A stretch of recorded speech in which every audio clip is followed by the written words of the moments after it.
A Rádio Rio de Janeiro apresenta Memórias de um Suicida. Estudo da obra de Ivone do Amaral Pereira. Viver é a única opção.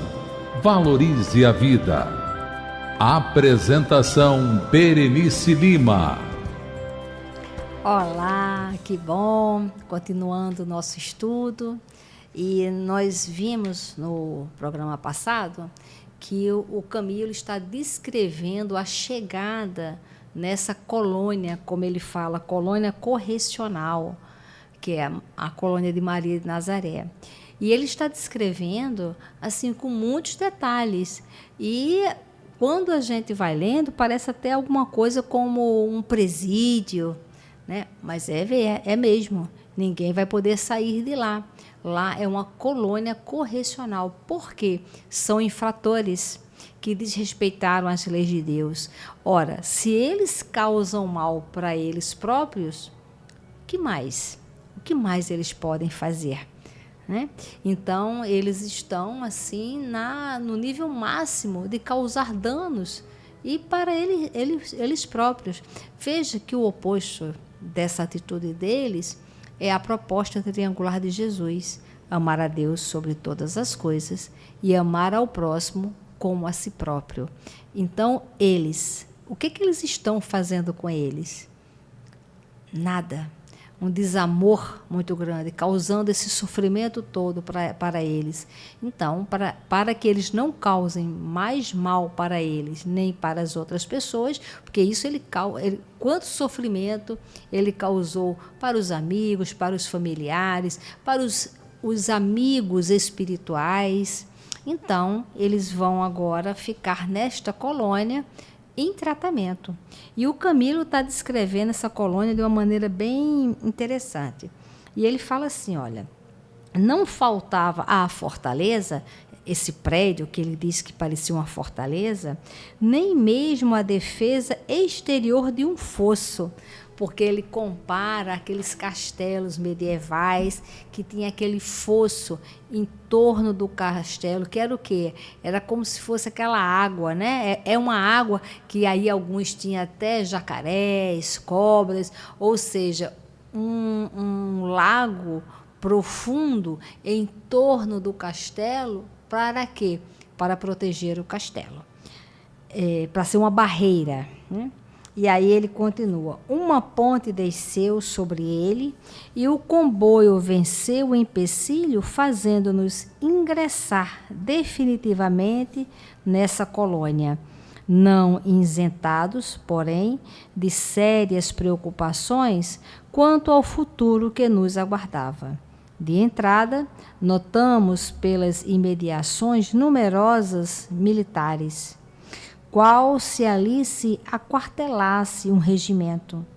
Entretanto, estes muito se assemelhavam aos antigos soldados egípcios e hindus, o que muito nos admirou.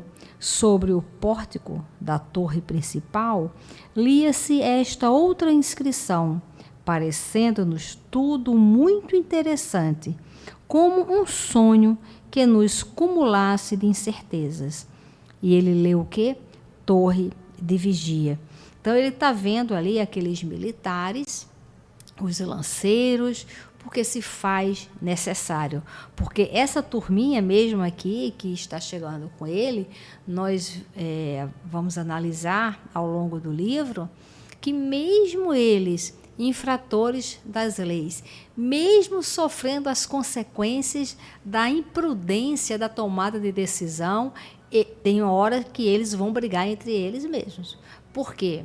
O orgulho e a vaidade, que foram os causadores do suicídio, ainda permanecem neles muito fortes. E é com isso o tempo inteiro que eles se relacionam com o mundo. Então, eles agora vão entrar num processo que, olha, correcional, para eles vencerem a eles próprios. Então, nessa torre de vigia, ele vai falando, em que localidade estaríamos? Porque ele já percebeu que eles estão em um local físico. Eles estão vendo ali a fortaleza, eles estão vendo ali as pessoas. Então, para ele, isso tudo é muito material, é muito físico. Então, ele quer saber que localidade é essa? Onde é que nós estamos? Voltaríamos a Portugal?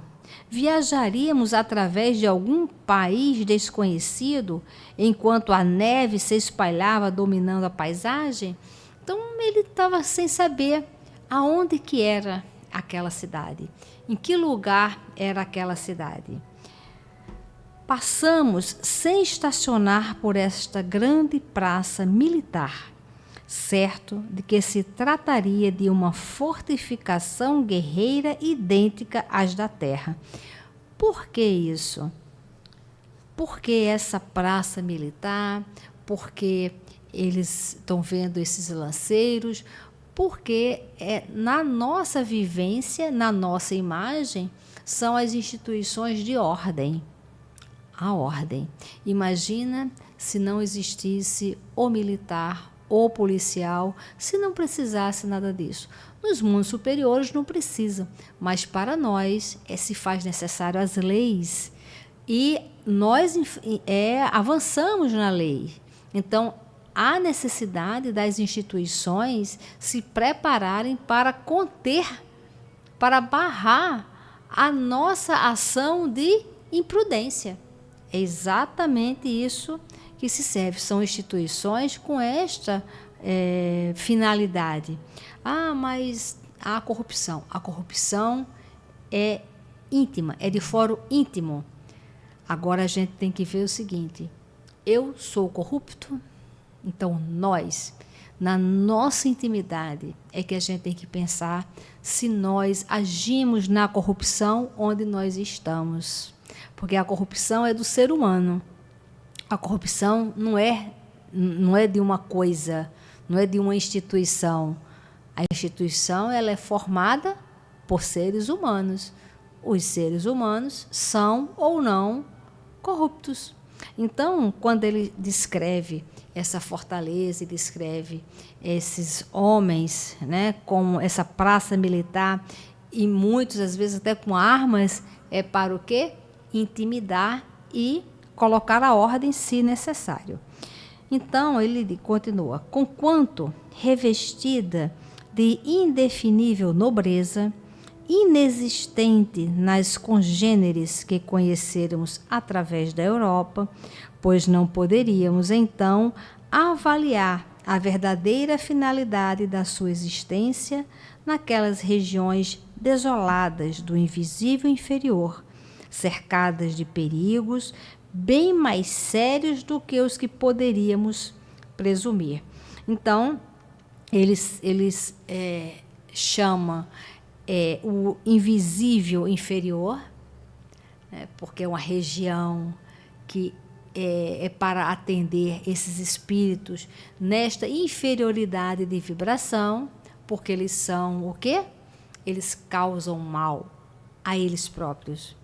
E vem falando aí que essa proteção toda é para proteger dos perigos que eles nem podiam imaginar naquele momento. E ele continua assim: com surpresa, verificamos que entrávamos em cidade movimentadíssima, conquanto recoberta por extensos véus de neve ou cerração pesada. Não fazia, porém, frio intenso, o que nos surpreendeu, e o sol, mostrando-se ameno entre a cerração, deixava ocasião não só para nos aquecermos, mas também para distinguirmos o que houvesse em derredor. E aí ele faz uma análise da experiência dele, mas que ali naquele momento era outra coisa. Embora estivesse coberto de neve, por quê? A neve é branca, ele está saindo de um vale que fedia, de um vale que era tudo negro, de um vale sujo, e essa neve branquinha está trazendo para ele, remetendo para ele o quê? A limpeza. A limpeza. E aí ele fala que mesmo estando em neve, o desagradável da neve é o quê? O frio. porque a menos que você esteja muito bem agasalhada, você vai sentir um desconforto muito grande. Então, tem a beleza da neve, que remete para ele a pureza, a limpeza, mas não trazia para ele a sensação de frio, porque ele vislumbrava ali o sol e o sol o aquecia. E aí ele continua: edifícios soberbos impunham-se à apreciação, apresentando o formoso estilo português clássico, que tanto nos falava a alma.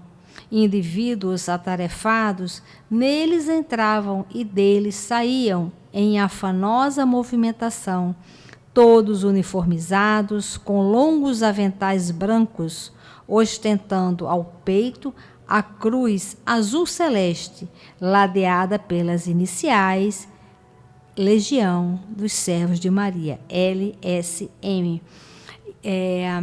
Quando a gente estuda sobre o nosso lar, a gente aprende que o nosso lar foi uma das primeiras colônias aqui no Brasil, e como nós tivemos a influência dos portugueses, então o nosso lar tem característica da arquitetura portuguesa daquela época. Olha, se nós formos morar no Japão e formos construir uma casa lá, nós vamos construir com a nossa experiência, com a nossa cultura. Se nós entrarmos numa casa no Japão, a nossa casa vão ter móveis que certamente a cultura do Japão, as famílias do Japão não usam. Por quê? Eles já são acostumados com aquela configuração de móveis, do lar, e nós temos a nossa aqui. Então, e se nós formos construir um prédio e decorar os apartamentos todos, nós vamos fazer isso com a nossa experiência. Então, por isso que chama a atenção dele dessa arquitetura, porque com certeza teve ali espíritos ligados a Portugal que foi responsável por fazer aquelas construções, então em cima daquela experiência que se tem. E ele vem falando aqui: dir-se-iam edifícios, ministérios públicos ou departamentos. Casas residenciais alinhavam-se, graciosas e evocativas na sua estilização nobre e superior, traçando ruas artísticas que se estendiam laqueadas de branco, como que asfaltadas de neve. À frente de um daqueles edifícios parou o comboio e fomos convidados a descer. Sobre o pórtico definia-se sua finalidade em letras visíveis: Departamento de Vigilância. Uma coisa que a gente percebe é que todo o prédio lá tem identificação. Eles chegaram na colônia correcional, quando eles olharam, estava lá a torre de vigia. Quando ele vai para outro lugar, vai estar Hospital Maria de Nazaré. Agora, Departamento de Vigilância. Tudo bem explicadinho para que eles se situem e eles saibam, primeiramente, que aonde eles estão tem uma ordem. Ordem e disciplina, que é o que eles precisam, porque eles são indisciplinados. Tão indisciplinados que causaram a própria morte pelo suicídio. Então, eles precisam ser disciplinados. O que causa o suicídio? O orgulho e a vaidade. E o orgulho e a vaidade não se submetem a ordens, à disciplina. Por isso que nós precisamos de doenças disciplinadoras, como a diabetes, que é uma doença que ela disciplina o rebelde. Às vezes precisamos, como o próprio Camilo precisou da cegueira para o quê? Para ele se render. Então, quando Kardec pergunta para os espíritos qual é o problema da humanidade, qual é a maior chaga, qual é a coisa terrível da humanidade, o que os espíritos respondem? O orgulho e a vaidade. Então, eles precisam de disciplina, de ordem, de se submeter a ordens. É isso que eles precisam. Então, ele viu lá departamento de vigilância, seção de reconhecimento e matrícula. Então, isso já está numa placa para que eles já façam reflexão que eles vão ser matriculados. E quem é que se matricula? Aluno que se matricula. Então, eles serão alunos. Então, do pedestal lá que eles estavam, de doutores, esse grupo todo que são pessoas intelectualizadas, então, neste momento, eles já estão entendendo que eles serão alunos matriculados num local correcional. Né? Esse é o drama dele, numa colônia correcional. Então, ele vem falando o que é isso agora.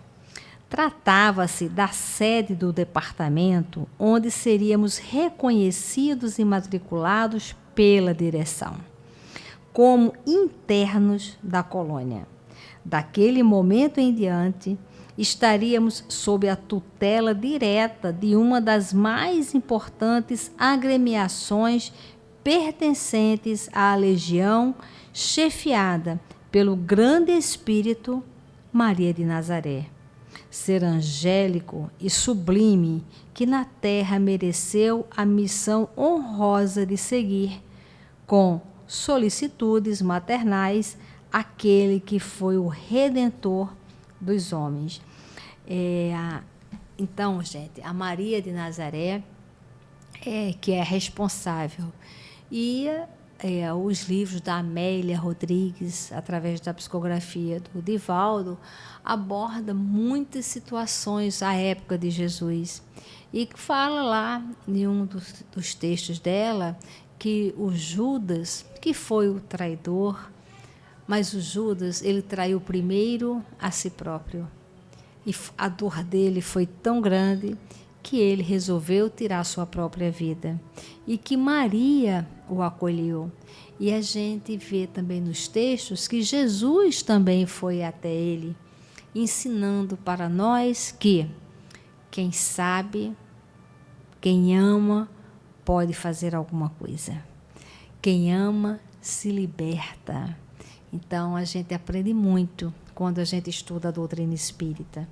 Então, ele já entendeu que eles vão estar sob essa orientação de Maria de Nazaré. E ele diz, conduzidos a um pátio extenso e nobre, que lembraria antigos claustros de Portugal, fomos em seguida transportados em pequenos grupos de 10 individualidades para determinado gabinete, onde vários funcionários colaboravam nos trabalhos de registro. Ali deixaríamos a identidade terrena, bem assim as razões que nos induziram ao suicídio, o gênero do mesmo, como o local em que jazeram os despojos. Caso o recém-chegado não estivesse em condições de responder, o chefe da expedição supriria rapidamente a insuficiência, pois mantinha-se presente à cerimônia, dando contas ao diretor do departamento da importante missão que acabava de desempenhar. Tão árduo trabalho em torno de toda uma falange levara, quando muito, 2/4 de hora, porquanto os processos usados não eram idênticos aos conhecidos nas repartições terrenas. As respostas dos pacientes seriam antes gravadas em discos singulares, espécie de álbuns animados de cenas e movimentos, graças ao concurso de aparelhamentos magnéticos especiais.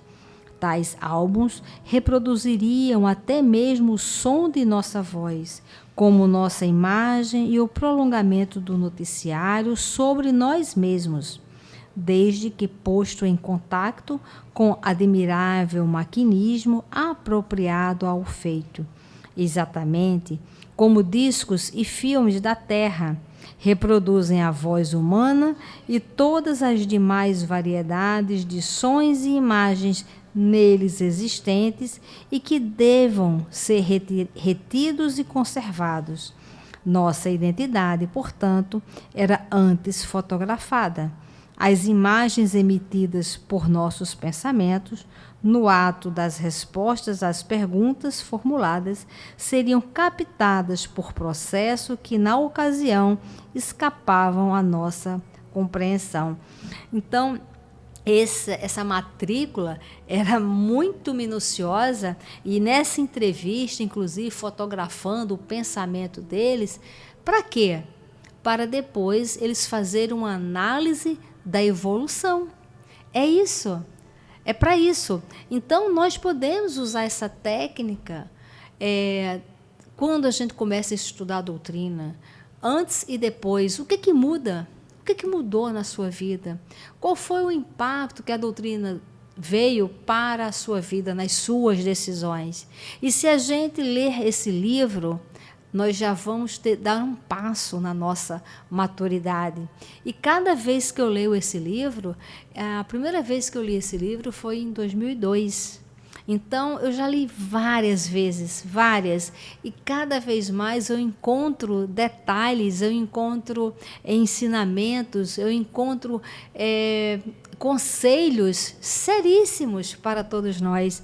Então, o que eles estão fazendo aqui é gravando aquele momento para depois eles fazerem uma análise do que já conquistou, do que já caminhou, do que já aprendeu, se desenvolveu.